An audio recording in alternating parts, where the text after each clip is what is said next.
지금부터 2020년 12월 6일 더함 공동체교회 주일 예배를 주님의 이름으로 시작하겠습니다.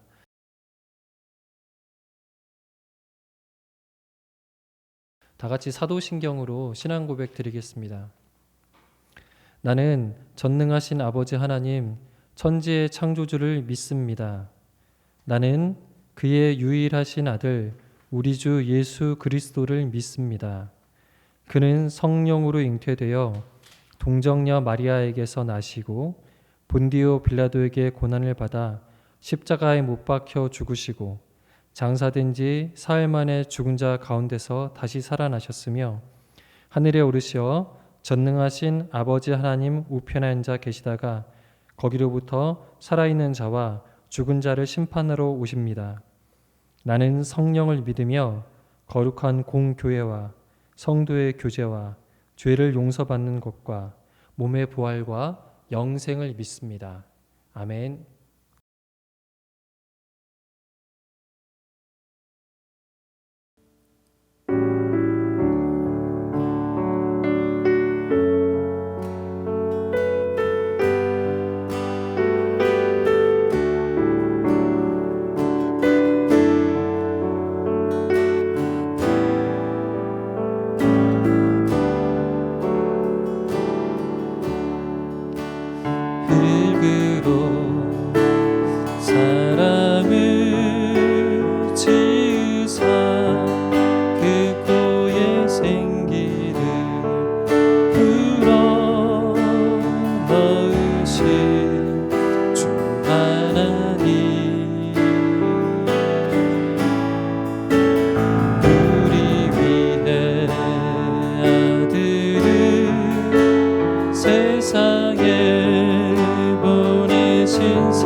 내가 멈춰서리다.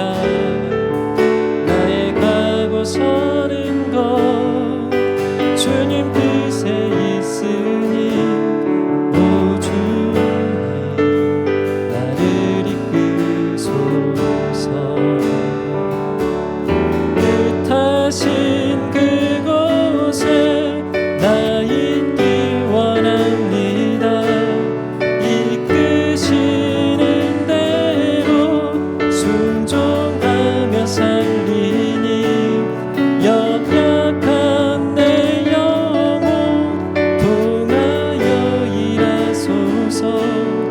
주님 나라와 그 뜻을 위하여 뜻하신 그곳에 나 있기 원합니다. 이끄시는 대로 순종하며 살리니 연약한 내 영혼 통하여 일하소서. 주님 나라와 그 뜻을 위하여 오 주님 나를 이끄소서. 주님 말씀하시면 내가 나아가리다. 주님 뜻이 아니면 내가 멈춰서리다. 나의 가고 서는 것 주님 뜻에 있으니 오 주님 나를 이끄소서. 뜻하신 그곳에 나 있기 원합니다. 이끄시는 대로 순종하며 살리니 연약한 내 영혼 통하여 일하소서. 주님 나라와 그 뜻을 위하여 오 주님 나를 이끄소서.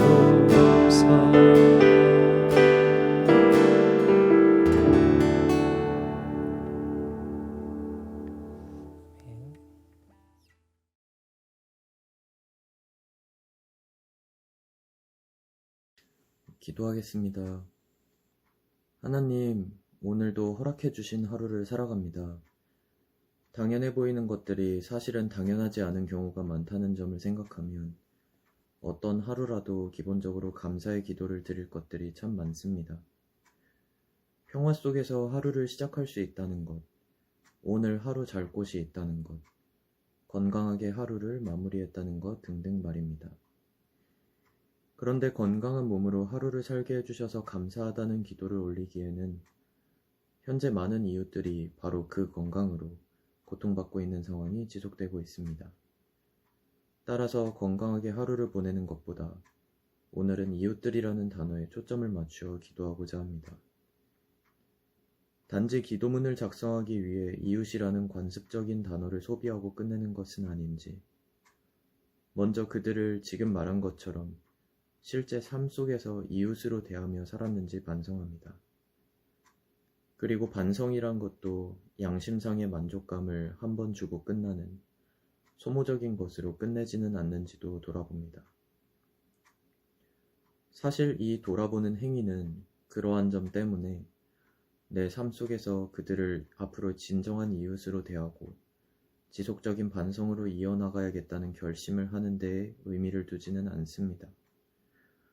오히려 하나님 나라에 근간을 두지 않는 한 나의 반성은 결국 앞서 말한 차원에서 끝이 나고야 만다는 처절한 현실 고백으로서의 의의를 갖습니다. 그렇지 않다면 이 기도문은 기독교적인 용어를 빌려 썼을 뿐 단순한 도덕적 결의를 되새김하는 데에서 끝이 날 것입니다. 그리고 우리는 역사 속에서 수많은 피와 폭력이 강물처럼 흘러넘치게 한 주범이 바로 하나님 나라가 없는 그 도덕임을 너무나 잘 알고 있습니다. 예루살렘이 멸망하고 극심한 기근 상태에 빠졌던 히브리 백성들을 떠올립니다. 예레미야 애가는 젖먹이가 목이 말라 혀가 입천장에 달라붙고 자녀들이 부모의 음식이 되었을 지경이라고 서술합니다. 문제는 그러한 사회적 혼란과 고통의 시기에서 저자는 사회제도를 더 다지고 더 많은 식량을 효율적으로 확보하며 사람들 사이의 사상과 공포를 효과적으로 통제할 장치를 요구한 것이 아니라 고통 속에 함께 하시는 하나님, 그리고 당신의 나라를 중심으로 한 회복을 노래했음을 떠올립니다. 다른 것들이 중요하지 않아서가 아니라 가장 중요한 것을 먼저 구해야 하므로 우리가 그처럼 당신의 나라를 먼저 구할 수 있도록 도와주십시오. 바로 그럴 때에야 다른 중요한 것들이 제자리를 찾고 낯선 타인으로만 대우했던 그들은 비로소 이웃으로 자리매김될 것이며 우리의 반성은 단순한 도덕을 넘어 회복이 될 것입니다. 고통 속에서 우리와 함께 하시고 우리 또한 고통 속에서 그런 하나님을 외롭게 두지 않을 수 있도록 도와주십시오. 그렇게 함으로써 우리라고 표현된 단어 바깥에 있는 사람들에게 나아갈 수 있기를 소망합니다. 소망하는 자들을 결국 부끄럽게 하지 않으실 예수님의 이름으로 기도드렸습니다. 아멘.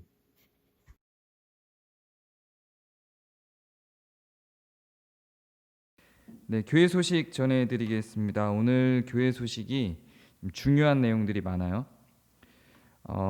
사역지원서가 사랑방별로 배포가 됐고요. 지난주에 광고가 나간 대로 그 지원하실 사역처를 그 사랑방별로 공유된 그 설문조사란에 표시해서 제출해 주시기 바랍니다.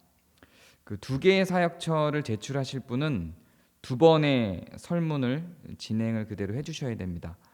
지금까지 저희 교회가 여러 차례 이 방법을 썼기 때문에 아마도 제 생각에는 교회분들은 다 익숙하실 거라고 생각이 드는데, 혹시나 이렇게 제출하는 방식이 익숙하지 못해서 지원을 못하시는 분은 저에게 카톡이나 문자로 주시거나 전화를 해주셔도 괜찮겠습니다.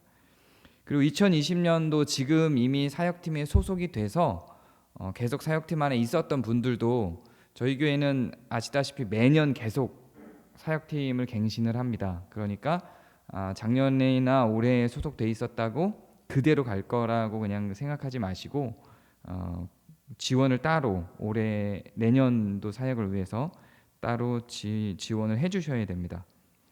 이번 주 토요일 12월 12일 오전 10시 30분에 목협이 기획회의가 2021년도를 위한 기획회의가 줌으로 있습니다. 2021년도 1월부터 운영위에서 실시간 예배로 전환하기로 결정을 했습니다. 12월 한 달간 봉사팀에서 그 실시간 예배를 위한 시스템을 이제 구축을 할 겁니다. 뭐 구매할 거 구매하고 인터넷 깔 거 깔고 구축을 하고 나면 이제 1월 첫째 주부터 실시간 예배가 시작이 되는데요. 기준이 있습니다. 만약에 2단계 이상이면 그냥 이렇게 준비팀만, 미디어팀과 예배 준비자들, 예배팀만 와서 준비팀만 최소한의 인원으로 와서 지금 미디어팀이 이렇게 녹화를 하듯이 준비팀만 와서 실시간 예배를 진행을 하고 모든 성도들은 각자의 집에서 그 실시간에 맞춰서 예배를 드려주시면 됩니다. 그리고 1.5단계 이하이면 그 정부 시책에 따른 인원을 유지하기 위해서 6개의 사랑방 중에 1개의 사랑방씩만, 6개의 사랑방 중에 1개의 사랑방씩만 돌아가면서 와서 예배를 하고, 물론 원하시는 분들만 오는 거예요. 원하시는 분들만 와서 예배를 하고 나머지 사랑방 분들은 각자의 집에서 실시간으로 송출되는 그 미디어를 통해서 송출되는 영상으로 예배를 드리시면 됩니다.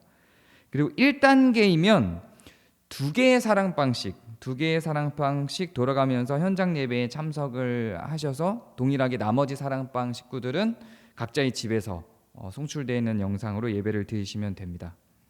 아예들 예배는 아직 계획이 없습니다. 아예들 예배는 시작하지 않고 어린이들이 올 경우에는 부모님들과 함께 현장 예배에 참석을 하시면 됩니다. 이 부분 갖고도 사실 몇 개월 동안 계속 논의를 했는데요. 이 부분에 대한 구체적인 사안은 일단은 가정에서 좀 알아서 해주셔야 될 것 같아요.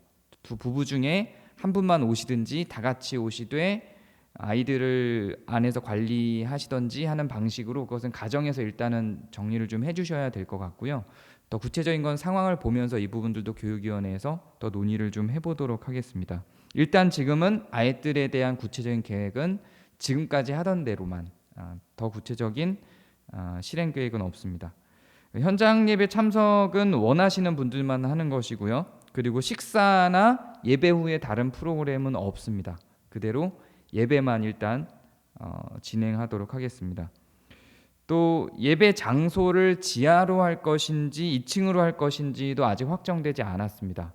지하가 저희가 환풍기가 2개나 있고 환풍을 지속적으로 매번 시키고 있기 때문에 큰 무리는 없을 것 같아요. 그리고 방역이나 이런 것들도 계속해서 진행을 하고 있고요. 예배가 현장 예배로 전환이 되면 더 신경 써서 환풍도 방역도 하겠지만, 그럼에도 불구하고 이 창문이 없기 때문에 저희가 환풍기는 다 있지만 문으로도 다 양쪽 문이 나서 환풍의 기본적인 체계는 돼 있기는 해요. 그럼에도 불구하고 창문으로 직접 환풍이 없어서 좀 고민하시는 분들이 있어서 저희가 정부 시책에 따른 장소에 대한 그런 제약은 없어요. 일단 저희 교회 장소 구분은 괜찮은 상태거든요.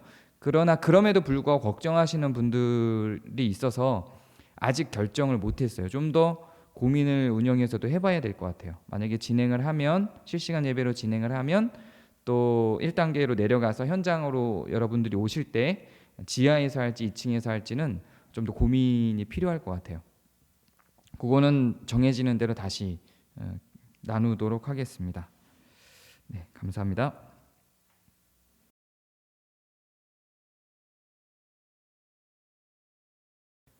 네, 오늘 하나님의 말씀 함께 보시겠습니다. 오늘은 요한 3서 1장 5절에서 11절까지입니다. 제가 읽겠습니다. 사랑하는 자여, 내가 무엇이든지 형제 곧 나그네 된 자들에게 행하는 것은 신실한 일이니 그들이 교회 앞에서 너의 사랑을 증언하였느니라. 내가 하나님께 합당하게 그들을 전송하면 좋으리로다. 이는 그들이 주의 이름을 위하여 나가서 이방인에게 아무것도 받지 아니함이라. 그러므로 우리가 이 같은 자들을 영접하는 것이 마땅하니 이는 우리로 진리를 위하여 함께 일하는 자가 되게 하려 함이라. 내가 두어 자를 교회에 썼으나 그들 중에 으뜸되기를 좋아하는 디오드레베가 우리를 맞아들이지 아니하니 그러므로 내가 가면 그 행한 일을 잊지 아니하리라. 그가 악한 말로 우리를 비방하고도 오히려 부족하여 형제들을 맞아들이지도 아니하고 맞아들이고자 하는 자를 금하여 교회에서 내쫓는도다. 사랑하는 자여, 악한 것을 본받지 말고 선한 것을 본받으라. 선을 행하는 자는 하나님께 속하고 악을 행하는 자는 하나님을 배웁지 못하였느니라. 아멘. 오늘의 본문은 나그네 된 자들에게 행하는 일에 대한 내용입니다. 여기서 나그네라는 말은 우리가 그냥 쉽게 생각하는 낯선 사람을 의미하는 것은 아닙니다. 여기에 형제 곧 나그네 된 자라고 이야기를 하고 있고요. 그리고 그들이 신실하고 주의 이름을 위해서 일하는 사람들이라고 하는 내용이 있습니다. 그리고 그들은 이방인에게 일을 하는데 이방인에게 아무것도 받지 않고 일을 했다, 이렇게 이야기를 하죠. 그러니까 여기서 나그네라고 하는 표현은 단지 그냥 지나가는 사람, 아무나를 의미하는 게 아니라 기본적으로 같은 신앙 안에 있는 의로운 사람들이었습니다. 그런데 그 공동체, 그 개교회에 있지 않은 어떤 사람들이었죠. 요한이 그 당시에 있었던 저명한 종교 지도자였고 그 사도 요한이 추천을 해서 이 교회로 지금 왔던 거예요. 그런데 어떤 때는 이 사람들을 영접을 했어요. 영접을 했고 친절하게 받아들였죠. 근데 또 어떤 때에는 이 사람들을 거절하고 추방했던 겁니다. 그래서 친절하게 받아들였던 사람들이 있었어요. 그런 사람들이 없었던 건 아니에요. 그런 사람들이 분명히 있었는데 또 어떤 사람들, 여기에서 구체적으로 이름까지 들어온 디오드레베라고 하는 사람은 그들을 거절하고 추방을 했고요. 그리고 심지어는 그들을 받아들였던 사람들까지도 모함하면서 그들도 내쫓았다는 거예요. 그러니까 외부의 누군가가 그 공동체 안으로 들어오는 것들을 꺼렸다는 이야기입니다. 정황상으로 보면 이해가 안 되는 것도 아니에요. 이 당시에는 좀 위험했겠죠. 공동체가 다 열린 상태로 있기가 힘들었어요. 로마의 핍박이 있었을 때였고, 그리고 유대인들로부터도 핍박이 있었을 때였고, 그렇게 쉽게 교회 공동체를 개방하는 것이 어려운 시기였을 거라는 말이죠. 그러니까 어떤 측면에서는 디오드레베가 어느 정도 이해가 되는 부분도 있습니다. 더군다나 지금 우리의 기준으로 한번 생각을 해보면 우리에게 한번 적용해서 고민을 해보자고요. 누군가가 왔을 때 저 사람이 혹시 신천지는 아닐까? 이런 생각을 할 수도 있겠죠. 혹은 오기는 왔는데 거만해요. 그리고 우리와 섞일 수 없는 어떤 생각과 가치를 갖고 있어요. 그런 사람들 우리가 쉽게 환대할 수 있을지를 좀 고민해 보자는 거죠. 물론 여기에서 사도 요한의 추천을 받고 이곳으로 왔다가 디오드레베에게 쫓겨난 사람들은 그렇지 않고 신실한 사람들이었다라고 하는 전제가 있기는 있지만, 디오드레베 입장에서 볼 때는 그 당시의 정황상 충분히 추방을 하고 영접하지 않을 수 있었던 조건일 거라는 것이죠. 그냥 그렇게 무례한 사람만은 아니었을 거란 말이에요. 그런데 사도 요한은 이 편지를 쓰면서 디오드레베에 대한 평가를 으뜸되기를 좋아하는 사람이라고 씁니다. 성경에는 이 정도만 나와요. 성경에는 이 정도 으뜸되기를 좋아하는 사람 정도로만 나오는데, 당시의 문서들 검증되지 않고 제가 주석을 통해서만 봐서 이게 1차 자료가 아니기 때문에 제가 1차 자료를 확인해 보지 않았기 때문에 장담할 수는 없지만, 어찌되었든 주석에 나온 그 그 당시의 다른 자료들을 통해서 확인해 볼 수 있는 바 매우 카리스마 있고 다른 사람이 많았던 지도자였다고 해요. 그런데 성경에 나온 그에 대한 평가는 으뜸되기를 좋아하는 사람이었어요. 그리고 단지 으뜸되기를 좋아하는 것으로만 보이지는 않아요. 더 나쁜 모습들을 보이기도 했어요. 누군가를 추방하고 악한 말로 비방까지 했죠. 그러니까 성정이 그렇게 좋아 보이지는 않습니다. 이 사람이 했던 행동이에요. 추방한 것, 영접하지 않는 것. 이렇게만 봐도, 다른 걸 떠나서 비방으로만 봐도 문제는 있는 거죠. 근데 그런 다른 부차적인 요소들 말고 오늘은 이 디오드레베에 대한 비난 중에 어떤 한 부분, 영접하지 않은 것, 나그네를 영접하지 않았다는 그 한 부분만 한번 살펴보고자 합니다. 다른 부분들, 비방을 했다, 심지어는 교회 구성원까지도, 같은 공동체에 있었던 사람까지도 생각이 다르다고 내쫓았다, 이런 거는 분명한 문제죠. 이렇게 분명한 문제는 앞에서도 이미 여러 차례 다뤘기 때문에 이건 문제인 거예요. 분명한 문제이지만 오늘은 요거를 다루기보다 조금 더 영접하지 않았다는 그 사건에 대해서 좀 다뤄보고자 합니다. 사도 요한이 디오드레베에 대해서 나쁘게 평가하고 심지어 어떤 측면에선 분노까지 보일 정도의 글을 써서 보낸 데에 있어서의 가장 큰 사건은 사도 요한이 보낸 어떤 나그네들을 영접하지 않았다는 거예요. 우리 공동체고, 우리 공동체에 내가 주인이고 우리가 주인인데, 주인인 사람들이 외부에서 온 손님을 영접하지 않았다, 그게 뭐가 잘못인가? 이렇게 생각할 수도 있어요. 내 집인데 내 집에 누군가가 오겠다는 거를 막았다, 그게 뭐가 잘못인다, 이렇게 생각할 수도 있겠죠. 교회하고 가정은 또 다른 문제긴 하지만 어쨌든 기준으로만 보자면 다른 잘못들은 다 제쳐놓고 가장 중요한, 사도 요한이 가장 중요하게 훈계한 내용만 보자면 그거죠. 영접하지 않은 거예요. 그거를 나무라고 있습니다. 그래서 영접이라고 하는 단어를 좀 살펴보고자 해요. 영접, 그러니까 요즘에 우리가 전혀 사용하지 않는 단어죠. 그래서 좀 굉장히 신앙적인, 종교적인 색깔이 강해요.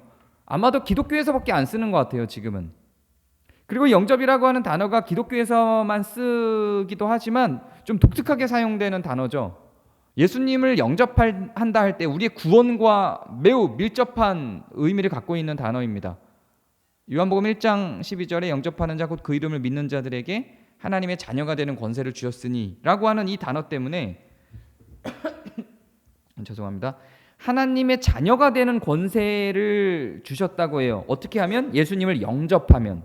그러니까 예수님을 영접하면 하나님의 자녀가 되는 권세를 주셨다고 했기 때문에 이 영접이라고 하는 단어가 갖는 무게감이 매우 커요. 특히 기독교, 특히 성경에서는. 그래서 이 영접이라고 하는 단어를 굉장히 신비롭게 해석하죠. 그래서 이 영접이란 과연 무엇인가에 대한 서술들이 굉장히 많아요. 영접과 관련된 굉장한 학문적 구성들이 돼 있어요. 신학교에서는 이걸 많이 배우죠. 그리고 교회에서도 이것이 굉장히 강화된 느낌으로 영접이라고 하는 단어가 이 의미가 이 신학적인 체계가 갖고 있는 힘이 굉장히 막강해 보여요. 근데 지금 사용하는 단어가 아니기 때문에 좀 애매한 부분이 있어요. 해석하기가 어려워요. 과연 영접은 뭘까 고민을 하게 만들죠. 기독교에서만 쓰면 어떤 특수 용어인 것 같은 생각이 들기도 해요. 그런데 그렇게 특수한 용어가 아닙니다. 이 원어를 보면 제가 헬라어를 잘 못한다고 했죠. 헬라어로는 람바노라는 단어인데 여기에 우리가 오늘 본 이 본문에 있는 람바노라는 단어와 요한복음 1장 12절에는 영접하는 자 곧 그 이름을 믿는 자들에게는 하나님의 자녀가 되는 권세를 주셨으니라고 할 때 그 영접과 같은 단어입니다. 그리고 성경에서 말하고 있는 영접으로 해석된 것들은 거의 다 이 단어를 써요. 한 2개 정도 다른 단어를 쓰는 게 있는데 거의 다 이 단어를 사용합니다. 다 이 람바노라는 단어를 사용해요.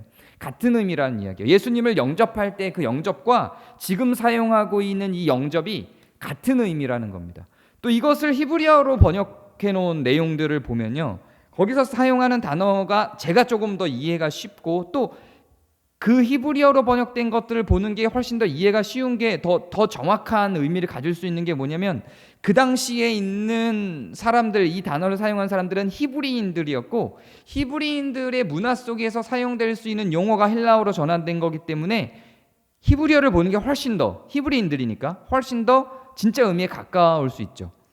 그 단어는 라카흐라고 하는 단어예요. 어떨 때 사용되냐면 이럴 때 사용돼요. 시편에 보면 다윗이 하나님께 주여 나를 영접하소서 이럴 때 사용됩니다. 그리고 아브라함이 천사를 영접할 때도 사용되는 단어예요. 이거는 삶 속에서, 생활 속에서 굉장히 많이 사용되는 단어입니다. 사전을 찾아보면 아까 그 람바노라고 하는 단어는 손님을 집으로 받아들여 접대함 이런 뜻이에요. 그리고 라카라고 하는 단어는 똑같아요. 람바노처럼 손님을 집으로 접대함이라는 의미도 있지만 또 사위나 며느리를 가족으로 맞아들임이라는 의미도 있어요. 혹은 거지나 나그네들을 집으로 데리고 와서 음식을 베품이라는 의미도 있는 단어입니다. 그러니까 쉽게 생각하면 영접이라고 하는 어려운 단어로 말고 지금 우리가 요즘에 쓸 수 있는 단어로 한다면 환대 정도가 될 거라고요. 그냥 환대예요, 환대. 환대. 그냥 손님을 대접하는 거예요. 사람들에게 음식을 베풀고 혹은 사람들에게 친절하게 맞아들여 주는 거예요. 그게 영접이에요. 예수님을 영접한다는 것은 매우 특별한 게 아닙니다. 어떤 종교적인 특별한 의식이 있거나 어떤 종교적인 특별한 의미를 담고 있는 단어가 아니라 그냥 환대예요. 예수님을 환대하는 거예요. 예수님을 환대하는 것이 하나님의 자녀가 되는 권세를 주는 거라고요. 이게 영접이에요. 예수님이 우리의 문을 두드리죠. 우리 마음의 문을 두드려요. 예수님이 필요로 하는 어떤 욕구들이 우리 안에 생기죠. 예수님께 의지하고 싶은 욕구들이 우리 안에 생겨요. 그때 예수님이 문을 두드리죠. 아니, 그렇지 않을 때도, 우리 마음이 강박할 때도 예수님이 문을 두드리죠. 그때 그것을 추방하지 않고 거절하지 않고 그 예수님의 존재를, 예수님의 죽으심을, 그리고 예수님의 그 말씀을, 그 예수님을 우리 마음으로 환대하는 거예요. 이게 별게 아닌 거예요, 사실은. 영접이라고 하는 단어가 지금 사용하지 않은 용어고 성경에 등장하는 용어다 보니까 굉장히 종교적인 어떤 의식이 담겨 있는 것 같지만 그런 게 아니라 환대예요, 환대. 예수님을 환대하는 거예요, 나에게. 내가 예수님을 주로서 대접하는 거예요. 그렇게 환대해 주는 거예요. 영접하는 거죠. 그게 영접이에요.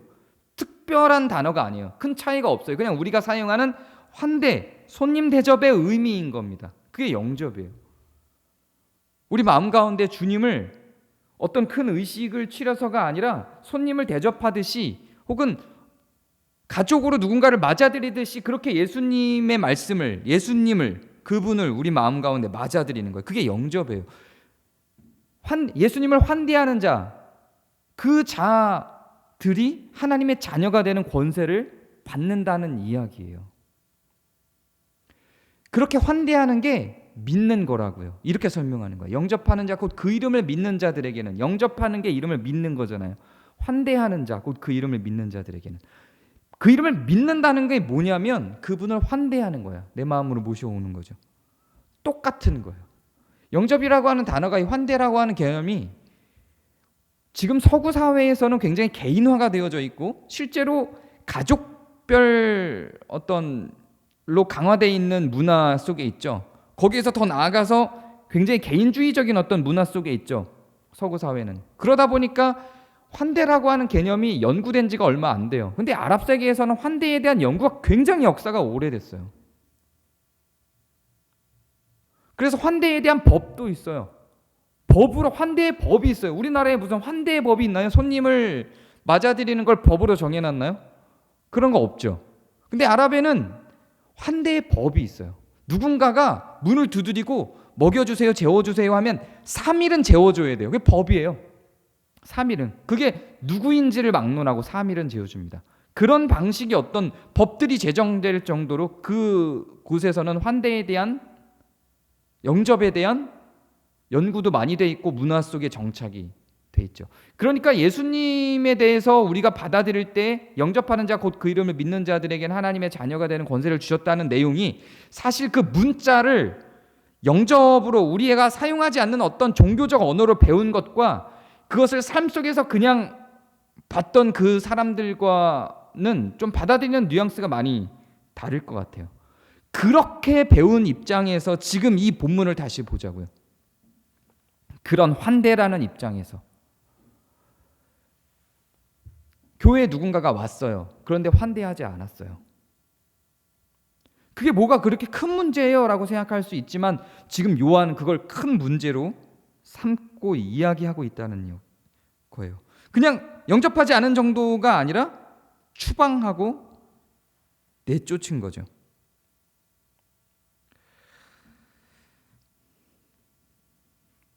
정말 오늘 본문에서 중요한 부분은 뭐냐면, 집중적으로 제가 살펴보고자 하는 건 뭐냐면, 이 손님을 맞아들이는 행위, 환대를 하느냐 안 하느냐 하는 이 행위가 성경은 악으로 보고 있다는 겁니다. 이걸 악행이라고 이야기를 하고 있어요. 오늘 11절을 보면 사랑하는 자의 악한 것을 본받지 말라고 해요. 악을 행하는 자는 하나님을 배웁지 못할 거라고 하죠. 환대하지 않은, 영접하지 않은 사람들에 대해서 책망을 하고 악을 본받지 말라고 해요. 악행하는 자를 하나님을 배웁지 못할 자라고까지 이야기를 해요.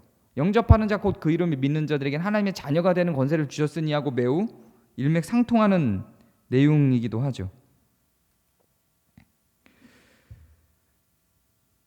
환대, 이걸 어떻게 이야기해야 할까요? 환대에 대해서 우리는 어떤 고민을 하나요? 우리는 환대 문화가 없기 때문에 영접이라고 하는 개념과 이런 성경에 나타나는 환대라고 하는 부분에 대해서 고민하지 않아요. 그런데 이게 고민되지 않으면 사실은 교회는 어렵습니다. 교회는 이것을 위해서 모여있는 자리입니다.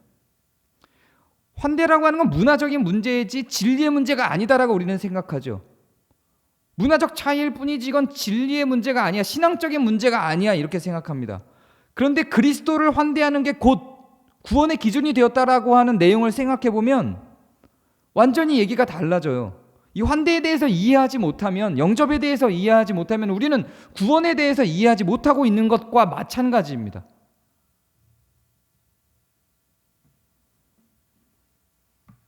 이렇게 생각할 수도 있잖아요. 환대하지 않는 이유가 교회를 지키기 위함이라면, 온 사람들이 아까 얘기한 것처럼 신천지라면, 교회를 위협하고자 하는 접근이라면 일단 배척하고 나서 그걸 검증한 뒤에, 그리고 나서 환대해도 되지 않는가, 그걸 검증하는 어떤 기간이 필요하지 않는가라고 우리는 생각할 수 있어요. 근데 성경은 그게 아니라고 이야기하는 거예요. 이런 신앙의 태도도 있겠죠. 주님이 우리의 마음을 문을 두드리는데 주님이 누구신지에 대해서 검증하고 나서 그를 받아들인다면 네, 가능하죠. 그럴 수 있어요. 성경을 배척하기 위해서 성경을 연구하다가 그리스도인이 된 많은 사례들을 볼 수가 있죠. 그런 경우들이 있죠. 분명히 존재합니다. 그러나 그것들은 매우 예외적이고 희박한 상황이에요.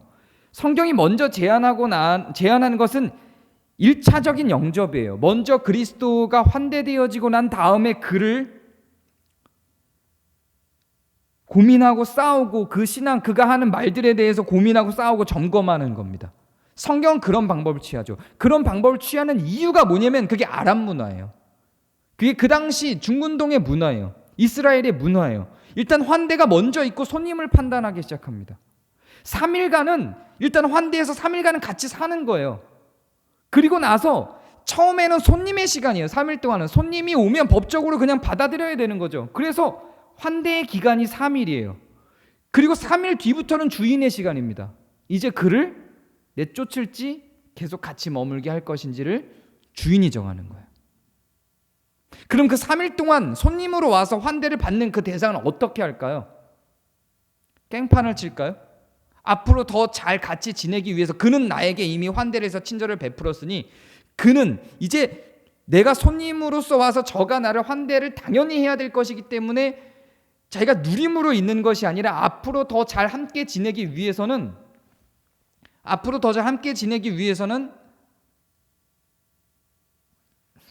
죄송해요. 모기가 잡았어요. 앞으로 더 잘 함께 지내기 위해서는 그 3일을 잘 보내야 되겠죠, 주인과. 그런 기간이 필요하다는 거예요. 그런 기간이. 그리고 그 일단은 환대를 하고 그 3일 뒤에는 주인의 시간이 되는 거죠. 믿음이란 그런 거예요. 믿음이란 그리스도에 대한 믿음이란 영접하는 자 곧 그 이름을 믿는 자잖아요. 믿음이란 일단 그를 환대하는 거예요. 그게 믿음이죠. 믿음이 아니라 확인을 한 다음에 받아들이는 것은 믿음이 아니죠. 그건 그냥 확인이에요. 사실이 된 거예요. 근데 영접하는 자 곧 그 이름을 믿는 자라고 하는 것은 일단 온 손님을 아직 몰라요. 확인되지 않았어요. 환대하는 거예요. 그래서 믿는 거예요. 그게. 그래서 그러한 자들에게 주어지는 은혜인 거예요. 하나님의 자녀가 되는 권세를 주죠. 환대라고 하는 것은 기독교인들에게 있어서 선택의 여지가 있는 게 아닙니다. 특히 교회라고 하는 장소에 있어서는요. 만약에 교회를 온 그 사람이 위협하고자 하는 접근이라고 하면 어떠할까 하는 그 의심에서 시작되는 것은 교회의 할 일이 아닙니다. 성경은 그걸 교회라고 부르지 않는 거예요. 중요한 것은 우리가 환대에 대해서 눈을 뜨고 고민하고 마음을 열어야 되는 이유는 이곳이 교회이며 그리스도의 몸이라고 하는 것입니다. 그 당시에도 교회는 주일에 모였죠. 지금 이 글이 쓰여질 당시에요. 구약 당시 말고. 그리고 그 주일은 안식일의 정신을 이어받았다라고 하는 것은 제가 앞에서 작년에 율법을 이야기하면서도 경건에 대해서 이야기할 때 또 안식일을 설명하면서도 몇 차례 이야기를 했죠. 주일은 안식일의 정신을 이어받죠. 그러면 안식일의 정신은 뭐였었나요? 안식일은 휴식하는 게 안식일이었나요? 단지 그게 아니었죠. 여종과 남종을 쉬게 하는 게 안식일이었어요. 그냥 쉬었나요? 아니에요. 주인은 안식일에 뭘 했냐면 음식을 차렸다니까요.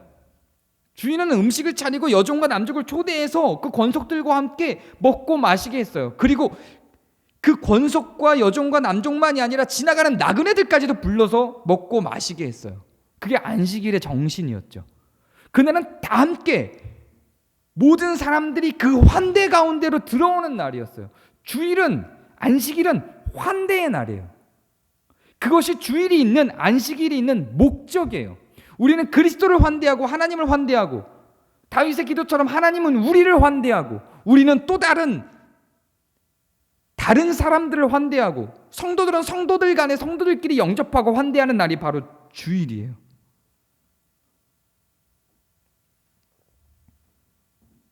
다른 일상에서는 몰라도 최소한 주일 교회에서는 그렇게 가는 거예요. 그게 교회의 존립의 이유예요. 그게 교회의 존재의 이유예요. 환대하는 장소로서 주일에는 그렇게 남는 거예요. 이렇게 생각하는 사람들이 있어요. 아니 주일에만 그렇게 친절하게 환대하고 세상 속으로 들어가서 평일에는 그렇게 못하는 게 무슨 의미가 있느냐. 그건 위선 아니냐. 똑같이 하자. 이렇게 주장하시는 분들이 있어요. 그건 정말 너무 잘못 알고 있는 거예요. 이것도 제가 몇 차례 이야기를 했어요. 정의가 무엇인지 사랑이 무엇인지를 보여준 그 원형이 바로 이 가운데 있는 거예요. 주일날 이 교회에서 벌어지는 거예요. 평일에 밖에서는 그걸 못하기 때문에 이 가운데에서 하는 거예요. 여기서 배우고 실천하고 연습하고 나가는 거예요. 그 원형이 교회 가운데에서 안식일을 통해서 실천되는 겁니다. 구약시대에도 그들은 안식일을 지키면서도 매일을 안식일처럼 살지 못했어요. 그럴 수가 없었죠. 일상이 돌아가니까요. 그러나 안식일에는 모두 다 쉬고 그걸 할 수가 있었던 거죠. 그 의로운 사랑의 실천의 원형이 주일날 안식일에 교회에서 펼쳐졌던 겁니다. 평소에는 나그네를 대접하지 못해도 그날은 나그네를 대접하기로 결정을 하는 날입니다. 이날은 평소에 분쟁하고 고통스러웠어도 이날은 화해를 하는 거예요. 부부싸움을 했어도 이날은 화해하는 거예요. 이렇게 욕하시는 분들이 있죠. 내 아내는요, 내 남편은요, 맨날 싸우고 주일만 되면 화해하재요. 그게 맞는 거예요. 그게 틀린 게 아닌 거예요. 화해의 날이에요. 그리스도가 그것 때문에 오신 거고, 그걸 묵상하고 생각하면 그게 실행되어져야 하는 날인 거예요. 그렇게 하라고 매주 안식일을, 주일을 우리에게 허락하신 거예요. 다투고 분쟁했으면 화해하라고. 이날조차도 그걸 해내지 못하고 지나가려면 그 마음 가운데 그리스도가 계시겠냐고 이야기를 하는 거예요. 화해하라고 만든 날이에요. 서로 환대하라고 만든 날인 거예요. 이날마저도 배척하고 추방하고 비방하고 분쟁을 만들면 다른 날은 희망이 없어요. 이날마저도 그렇게 한다면, 이날마저도 그렇게 한다면 다른 날 무슨 희망이 있을까요? 이중적이라고요? 아니요, 절대요. 가장 중요한 건 사실은 그날 밤을 넘기지 않는 건데, 그게 안 되니까 일주일에 여유를 주는 거예요. 일주일은 절대 넘기지 말라고. 그리고 화해의 날로 정해서, 안식일로 정해서 마음 딱 풀어놓고 다른 고민하지 말고 화해와 환대와 먹고 마시는 것에 집중하는 날이 되자는 거예요. 그게 바로 주일입니다. 그리고 그날의 정신이 다른 날까지 영향을 미치도록 하는 그것이 신앙이고 경건인 겁니다. 이날마저도 경계하고 환대하지 못하면 다른 날은 환대할 가능성이 희박하죠. 그런 겁니다. 우리는 환대와 추방 사이 어떤 지점에서 살아가죠. 늘 환대하는 자는 없어요. 그럴 수 있는 사람은 힘들죠. 없습니다. 늘 추방하는 사람도 없어요. 대상마다 다를 것이고 시기마다 다를 것이고 상황마다 다 다를 거예요. 어떤 사람들은 돈이 있을 때 환대를 할 거고요. 돈이 없으면 환대를 못하기도 할 거예요. 어떤 사람 처음 보는 자를 환대하고 오히려 오래된 사람들은 환대할 필요가 없다고 느끼기도 하겠죠. 어떤 사람들은 처음 보는 자는 경계하면서 같이 오래 지낸 사람들은 또 잘 환대하는 경우도 있겠죠. 사람마다 다를 수도 있습니다. 그러나 최소한 교회라고 하는 장소는 그걸 목적으로 모인 장소라는 겁니다. 그걸 하자고 모인 거예요. 그래서 교회가 안식이 되고 쉼이 돼요. 근데 이게 없으면 교회에서 뭘 할 건데요? 우린 이거 하자고 교회에 모이는 거예요. 이게 없으면 교회에서 뭘 하죠?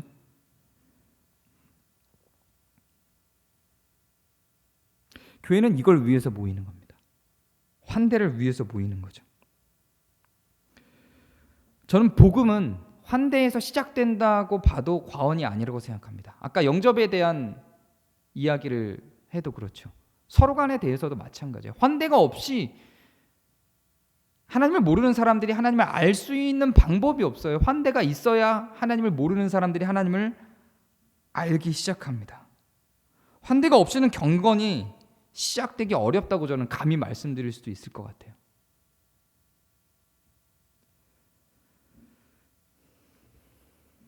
일단 환대를 하고 3일간 아랍 사람들이 그렇게 하듯이 교회는 또 어떤 특정 기간 동안 환대를 하고 분별은 그 다음이에요.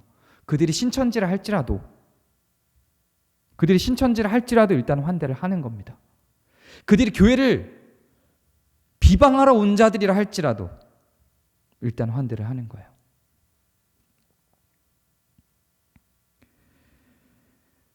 그들이 살인자라 할지라도, 그들이 정치적으로 좌파이든 우파이든 그런 게 중요하지 않아요. 환대가 먼저고 분별이 나중입니다.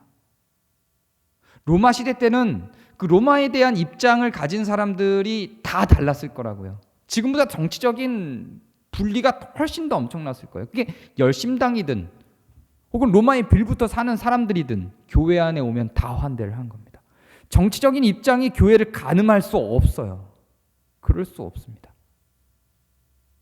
1차적으로는 환대를 하는 거예요. 그리고 그 안에서 다른 의견들이 분별되고 알아지기 시작하는 것이죠.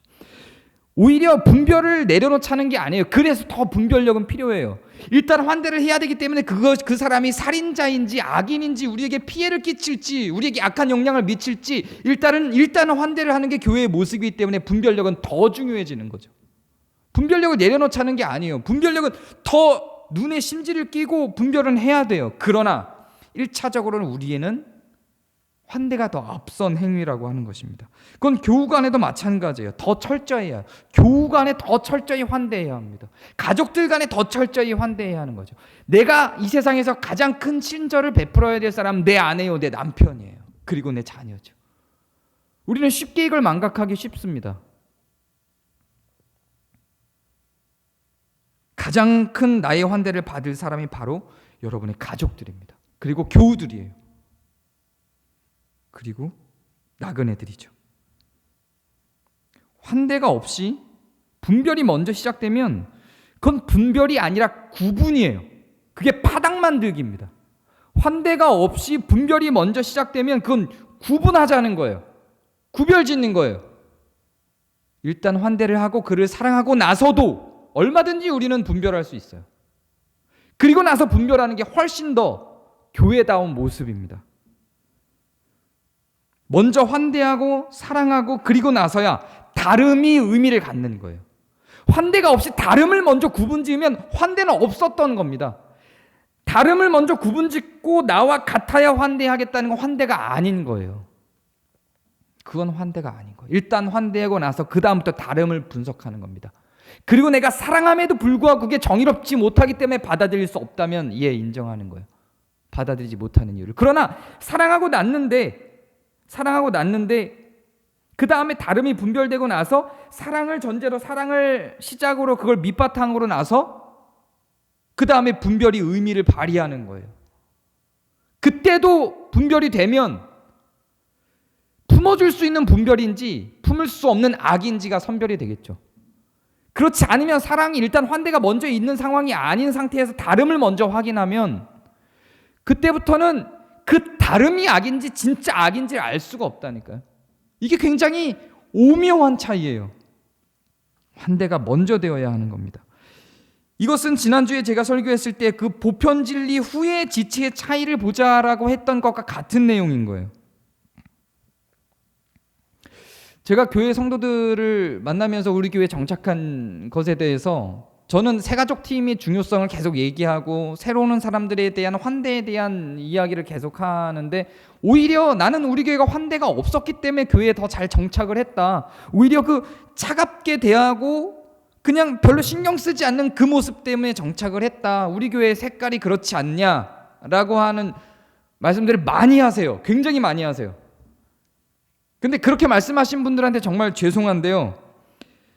환대가 없어서 교회를 떠난 사람들이 있어요. 환대가 필요해서 교회를 떠난 사람들도 있어요. 제 생각엔 그런 사람이 더 많을 겁니다. 더 많을 거예요.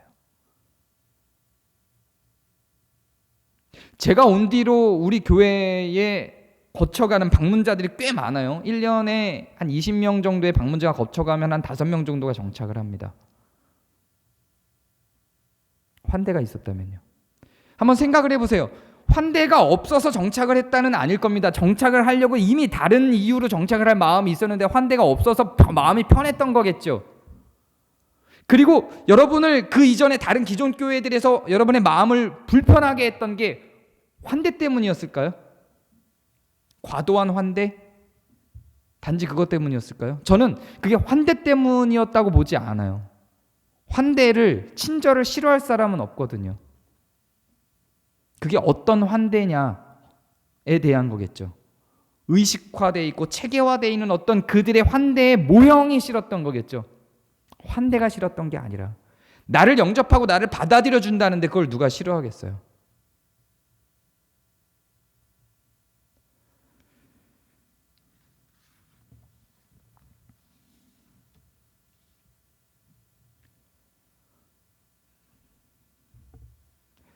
이렇게 하니까 또 뭔가 교회의 문제를 지적한 것 같아서 정말 죄송한데, 저는 필요하다고 생각합니다. 환대라고 하는 말이 너무 버겁고 크면 친절 정도로 하죠. 친절 정도로. 친절이 필요한 사람들입니다. 그냥 모든 사람은 친절이 필요해요. 그렇게 생각하면 돼요. 일단 온 사람들, 모든 사람들에겐 친절을 베푸는 게 좋아요. 우리끼리도 마찬가지예요. 우리끼리도. 친절 때문에 모이는 집단이라고 생각하는 게 저는 더 교회에 대한 정의에 가깝다고 생각합니다. 왜 성경 끊임없이 계속해서 안부하라라고 할까요? 교회에 몇 개월을 왔는데 나에게 한 명도 말 걸어준 적이 없었다. 제가 직접 들은 고백이에요. 그냥 부담을 줘서 내쫓자는 게 아니에요. 그냥 인사 정도 하는 거죠. 얼굴을 한 번 정도 익혀주는 거예요. 시선이 부담스럽다고요? 아니요, 그렇지 않아요. 곰곰이 생각해 보세요. 친절의 시선이 있어요. 그걸 부담스러워할까요? 사람이?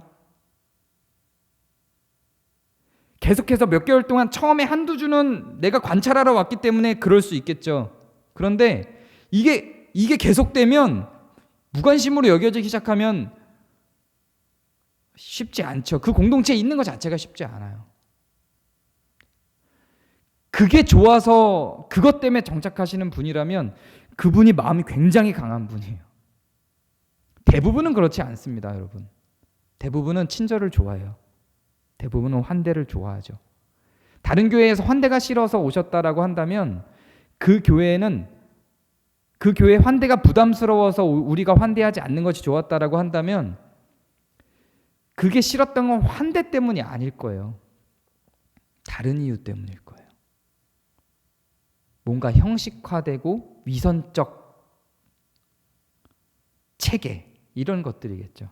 꽃다발을 쥐어준다든지, 뭔가를 나와서 체계화시킨 대화를 해야 된다든지, 뭔가를 발표해야 된다든지, 아니면 그들이 짜여놓은 환대 틀 속으로 내가 들어와야 한다든지, 뭐 이런 것들이 싫었겠죠. 친절한 말 한마디가 싫었을까요? 그러진 않았을 거라고요. 저는 이게 교회의 본질이라는 생각에 아무리 고민해도 변할 수가 없어요. 교회에 환대가 없다면 우리는 최소한 교회의 반쪽은 없다고 저는 생각을 합니다. 이거는 만들어 가야 될 우리 교회의 문화라고 저는 생각해요.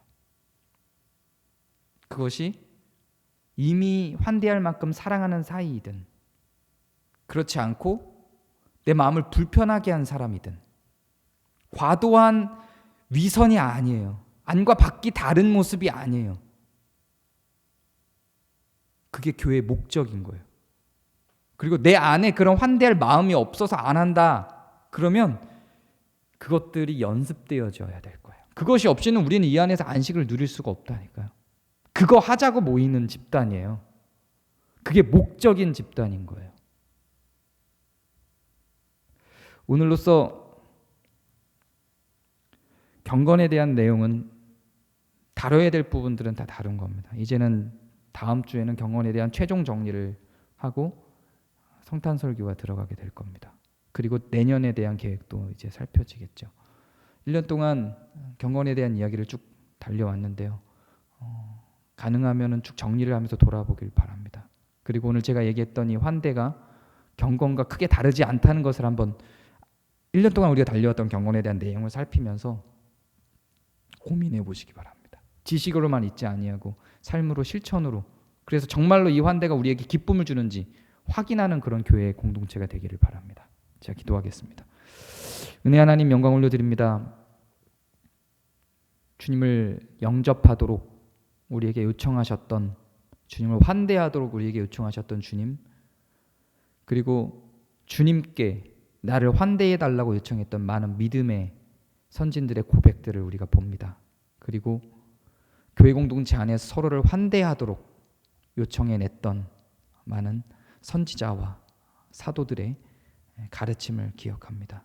우리 교회가 서로 환대하는 교회가 되기를 바랍니다. 그래서 그 환대와 친절을 통하여서 기쁨을 확인할 수 있는 공간이 되기를 바랍니다. 그래서 사람들을 보면 환대의 웃음들이 환대의 친절들이 생각나고 그로 말미암아 우리 마음이 편안해지고 안식을 얻을 수 있는 공동체가 되기를 바랍니다. 그래서 서로가 서로에게 희락이 되고 기쁨이 되는 공동체가 되기를 바랍니다. 주님께 이 모든 주님의 경건과 환대의 공동체를 맡겨드리며 우리 구주 예수 그리스도의 이름으로 기도합니다. 아멘.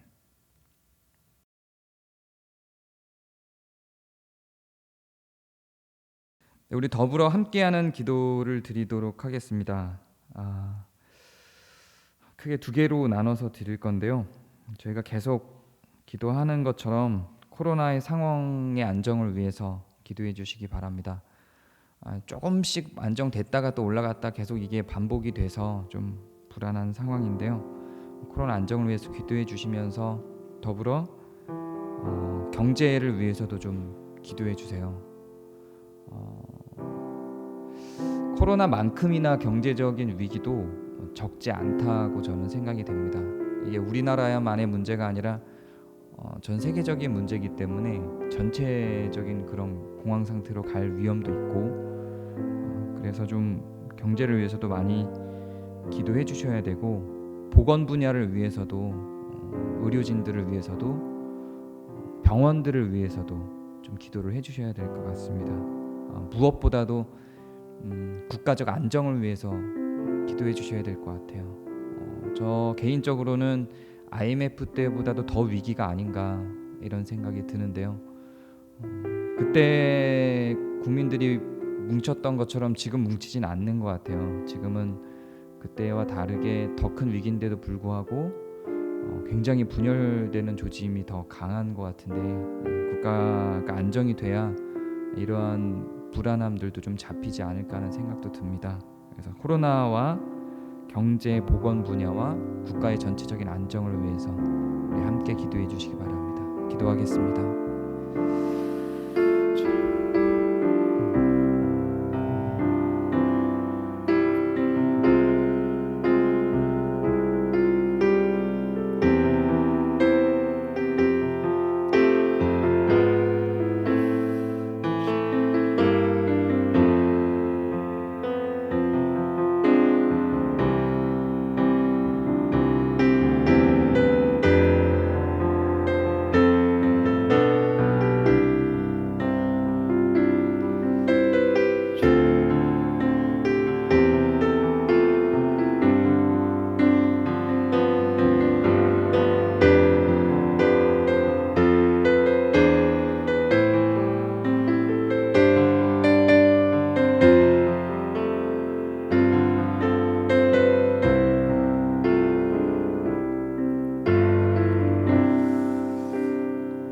우리 하나만 더 기도 드리는데요.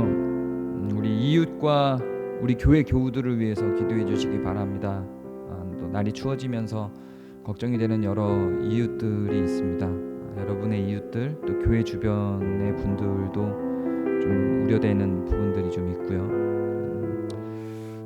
여러분과 교회 이웃들을 위해서 기도해 주시고 또 교회 교우들을 위해서 특별히 기도해 주시기 바랍니다. 각 사랑방에서 어려움에 처해 있는 교우들에 대한 소식들을 들을 겁니다. 제가 이 자리에서 다 말씀드릴 수는 없지만 아마 사랑방 내에서 나눠지는 내용들이 있을 줄로 압니다. 그걸 기준으로 교우 간의 어려움들을 위해서 기도해 주시고 특별히 저희 교회 내년도 계획과 내년에 새로 구성될 사역팀과 일꾼들을 위해서 함께 기도해 주시기 바랍니다. 어려운 시기에 더 많이 고생하는 분들 좀 같이 하던 게 지금 좀 집중적으로 몇몇이 고생하는 구조가 됐는데요. 그분들을 위해서 더 많이 좀 기도해 주시기 바랍니다. 우리 함께 우리 교우와 이웃과 내년 교회를 위해서 기도해 주시기 바랍니다. 기도하겠습니다.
기도합니다. 아멘.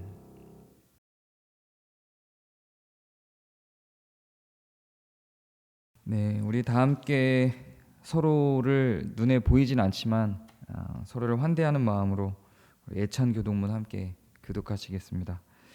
제가 먼저 교독하겠습니다. 우리는 서로를 그리스도의 몸된 교회의 한 형제 자매로 고백합니다.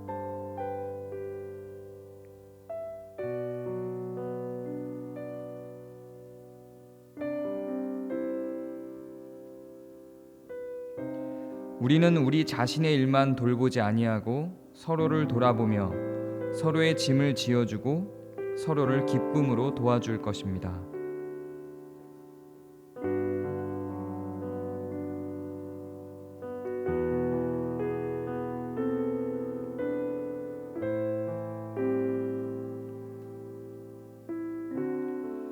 기쁠 때나 슬플 때나 그 기쁨과 슬픔을 함께 나누고 서로를 격려하며 교회 공동체의 덕을 세우는 모든 일에 함께할 것입니다.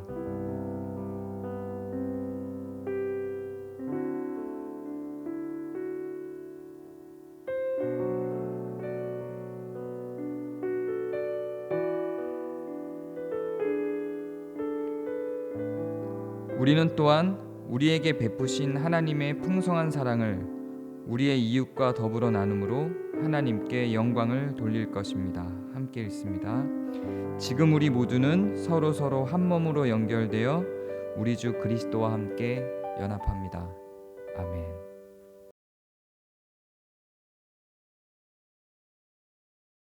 함께하는 강복선언으로 예배를 마치겠습니다. 이제는 주 예수 그리스도의 은혜와 하나님의 사랑과 성령의 교통하심이 우리 교회와 함께 있을지어다.